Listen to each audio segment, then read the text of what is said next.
Aujourd'hui, je vais vous expliquer dans cette vidéo comment moi j'ai pu surpasser ma timidité, comment j'ai pu aller au-delà de ma timidité, et je vais vous donner aussi une méthode pour vous expliquer comment vous allez pouvoir faire sans vous prendre la tête, sans que ce soit insurmontable. J'étais vraiment extrêmement timide. J'ai plusieurs exemples qui me viennent en tête. Le premier, c'est des exemples vraiment marquants qui ont quasiment décidé d'une partie de ma vie pour vous dire à quel point la timidité, ça peut vous bloquer. Le premier exemple, c'est quand j'étais à l'école, au collège, au lycée, j'étais incapable de m'exprimer devant ma classe. Vous savez, il y a souvent des expressions orales, il y a souvent des exposés, et je pouvais pas, je pouvais vraiment pas, c'était plus fort que moi, j'y arrivais pas. Donc je me mettais systématiquement en maladie au moment où je devais faire des oraux. Et ça a même été plus loin puisque après le bac, je savais pas du tout ce que je voulais faire. J'avais aucune idée de ce que je voulais faire après le bac. Je m'en souviens encore, c'était en terminale, vous savez, on a les vœux d'orientation, je ne savais pas. Et j'avais deux personnes dans ma classe que j'aimais bien et qui s'inscrivaient pour passer l'examen, une école de commerce. Donc l'école de commerce, il me semble que c'était l'EDEC. Et voilà, et donc je me suis dit, ok, ce que je vais faire, c'est que je vais m'inscrire aussi pour passer l'examen. Et si j'ai l'examen, j'y vais. Je me suis inscrit pour passer l'examen, j'ai eu l'examen et donc me voilà en septembre de l'année d'après avec mon bac en poche et sur le campus justement de cette école de commerce. Et alors là, j'ai vécu la première semaine qui était une semaine d'intégration. Ça a été à cette époque-là pour moi absolument horrible. Maintenant, je dirais que c'est une bonne chose, mais sur le coup, ça a été horrible parce que c'était que des trucs, que des choses à faire à l'oral, que des travaux de groupe, ensuite à présenter devant la classe. Ça a été le calvaire pour moi. Et la dernière épreuve de cette semaine d'intégration, pas vraiment épreuve, mais la dernière chose qu'on devait faire dans cette semaine d'intégration, c'était devant un amphithéâtre. Donc devant un amphithéâtre, donc il y avait peut-être 150-200 personnes. On passait chacun notre tour et il y avait une personne qui jouait le vendeur et l'autre personne qui jouait l'acheteur. On devait lui vendre un objet de notre choix. Et c'était trop pour moi, c'était trop, je ne l'ai pas fait et j'ai arrêté. Donc après, j'ai commencé mes études en droit. Tout ça pour vous dire que finalement, c'est en grande partie, voire en totalité à cause de ma timidité que j'ai pris cette décision. Donc ça montre à quel point la timidité, ça peut influencer notre vie. Et puis j'avais un autre problème qui était le fait que jusqu'en terminale, à aucun moment dans ma classe, j'ai adressé la parole à une fille. Et à ce moment-là, il y avait un film qui venait de sortir qui s'appelait 40 ans toujours puceau. Et c'était assez marrant parce que je pense qu'il y a eu beaucoup de gens dans ma situation qui étaient timides, qui se disaient « Ok, si ça continue comme ça, dans 20 ans, je serai en train de faire le remake de ce film 40 ans toujours puceau ». Bref, voilà, c'est deux choses qui m'ont vraiment marqué par rapport à ma timidité. Et c'est notamment ça qui a fait que je me suis dit à un moment donné, il faut que je passe au-delà de ça parce que sinon, je vais rien pouvoir faire dans ma vie, je vais être complètement bloqué dans ma vie, ça va me pourrir la vie. Le souci, c'est qu'en général, quand on veut bosser sa timidité, on va vous dire d'aller parler à des gens, on va vous dire de faire des choses qui vont vraiment être extrêmement challenging. Et moi, j'en étais pas capable, j'étais pas capable d'aller parler à des gens, j'étais pas capable. C'était trop pour moi, c'était beaucoup trop. Ce qui semblait facile pour certaines personnes, voire très facile pour certaines personnes, pour moi, c'était juste inenvisageable. Et donc, je me suis dit, ok, ce qu'il faut que je fasse, c'est que je trouve quelque chose, que je trouve une méthode qui me permette de quand même le faire.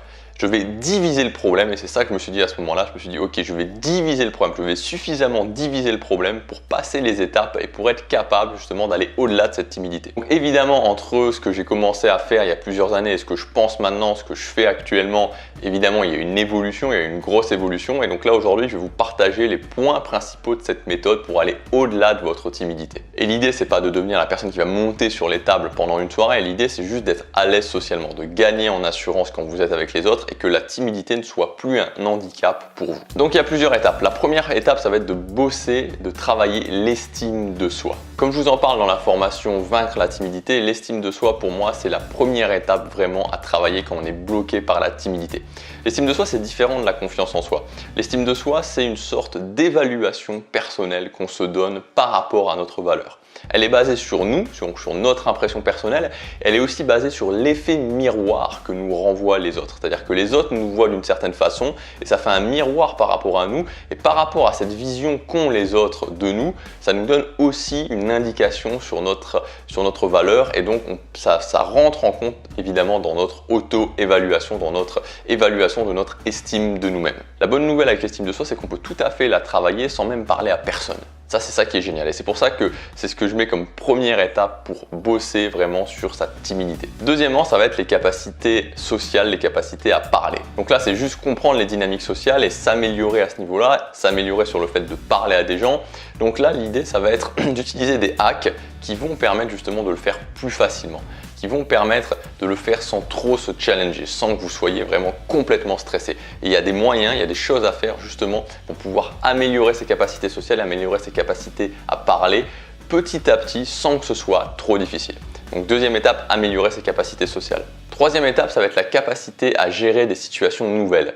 C'est quelque chose que j'ai assez vite remarqué chez les gens qui sont à l'aise, c'est qu'ils ont aussi cette capacité à gérer des nouvelles situations, être capable de gérer des choses qu'ils n'ont pas l'habitude de faire. Quelqu'un de timide, à l'inverse, a toujours tendance à rester justement dans sa zone de confort et a toujours tendance à ne pas s'exposer à de nouvelles situations, ce qui fait que ça renforce encore ce sentiment de timidité, cette faible estime de soi-même. Troisième étape, s'entraîner à gérer des situations nouvelles, des petites situations nouvelles, mais s'entraîner à gérer des situations nouvelles. La quatrième étape, ça va être de rendre sa vie intéressante. Et ça, c'est souvent un problème qu'ont les gens timides, et un problème que j'avais, c'est qu'on a l'impression de ne pas avoir une vie intéressante. Alors parfois c'est justifié, parfois c'est pas justifié, mais le fait d'avoir cette impression de ne pas avoir une vie intéressante, ça contribue beaucoup à notre mutisme en société, quand on est en groupe ou quand on est en face à face avec une personne. On ne sait pas quoi dire.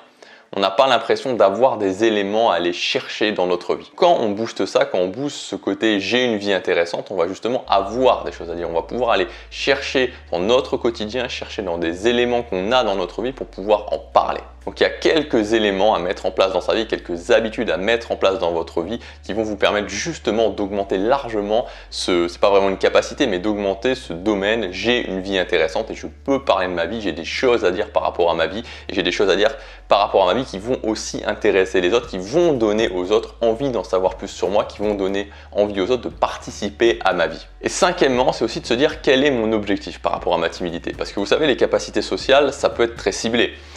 Par exemple, là, je fais une vidéo. Maintenant, j'ai fait plus de 500 vidéos. Je peux vous le dire honnêtement, le fait de faire une vidéo, j'en fais une tous les jours. Je suis extrêmement à l'aise dans le fait de faire une vidéo. J'ai l'impression je vous parle, je te parle, j'ai l'impression de parler à un ami. Je me sens très détendu en fait. C'est un mode qui est vraiment naturel.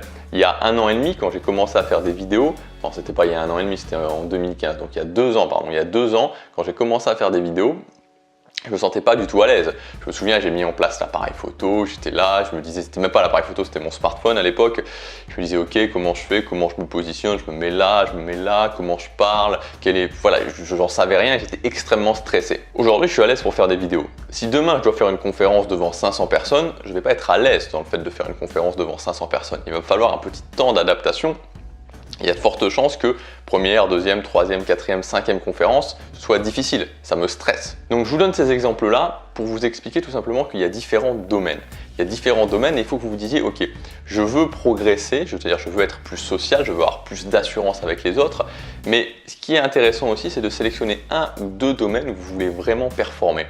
Quel est vraiment votre objectif? Est-ce que votre objectif c'est justement de parler devant des gens, d'être à l'aise à l'oral devant des gens? Est-ce que votre objectif c'est plutôt la séduction, c'est-à-dire de parler, d'avoir un rendez-vous avec quelqu'un, d'être capable d'avoir un rendez-vous avec quelqu'un et d'être capable de gérer ce rendez-vous? Est-ce que votre objectif ça peut être aussi d'être à l'aise en vidéo? Il y a plein de domaines différents, il y a plein de sous-domaines différents. Donc la dernière étape, ça sera justement de cibler ces sous-domaines et de voir comment on peut être plus performant par rapport à ces sous-domaines, parce que vous vous doutez bien que si vous faites un exposé à l'oral devant des gens ou une conférence devant des gens, ça va pas être la même chose que si vous êtes en rendez-vous amoureux avec quelqu'un. Ça va être 2 domaines différents. Bien sûr que votre capacité sociale va jouer, mais on peut être encore plus performant, on peut avoir encore plus de résultats en ciblant exactement ce qu'on veut faire. Donc je résume, première étape, travailler son estime de soi. Deuxième étape, travailler ses capacités sociales, ses capacités à parler. Troisième étape, s'entraîner à gérer des situations nouvelles. Quatrième étape, rendre sa vie intéressante. Et cinquième étape, cibler en se disant quel est mon objectif. Voilà pour cette vidéo. Donc si vous voulez qu'on fasse tout ça ensemble, si vous voulez qu'on rentre vraiment dans le détail ensemble, que je vous donne toute la méthode étape par étape, toutes les habitudes à mettre en place dans votre vie, parce que justement sur chacune de ces étapes, il y a des habitudes vraiment précises et des habitudes qui peuvent parfois aussi vous surprendre, qui vont sûrement vous surprendre. Je pense notamment aux capacités sociales, au fait de parler et aussi au fait de gérer des situations nouvelles. Je vous ai vraiment préparé une formation qui s'appelle Vaincre la timidité, où c'est des choses qu'on n'a pas l'habitude de voir, c'est des choses qui vont vous surprendre, c'est des choses qui vont vous permettre d'avancer et d'avancer d'une façon différente et c'est surtout ça que j'ai voulu mettre en place sans trop vous challenger, sans que ce soit insurmontable. Parce que j'ai vraiment vécu ce moment, moi, où on veut bosser sa timidité, mais ça nous semble insurmontable. On a l'impression d'être au pied d'une montagne et de ne pas y arriver. Donc j'ai voulu faire quelque chose vraiment d'accessible, quelque chose qui va donner des résultats, quelque chose d'innovant, qui moi m'a permis vraiment d'avancer, qui m'a permis vraiment d'aller au-delà de ma timidité, qui m'a permis d'arrêter d'être systématiquement bloqué par cette timidité. Et donc tout ça, je vous le donne en détail dans la formation Vaincre la timidité. Cette formation, elle est en disponibilité limitée, donc dimanche soir, elle disparaît définitivement. Vous pouvez y accéder en cliquant sur le lien dans la description ou sur la fiche juste ici. Je vous dis à demain pour la prochaine vidéo. Passez à l'action, chaque jour compte.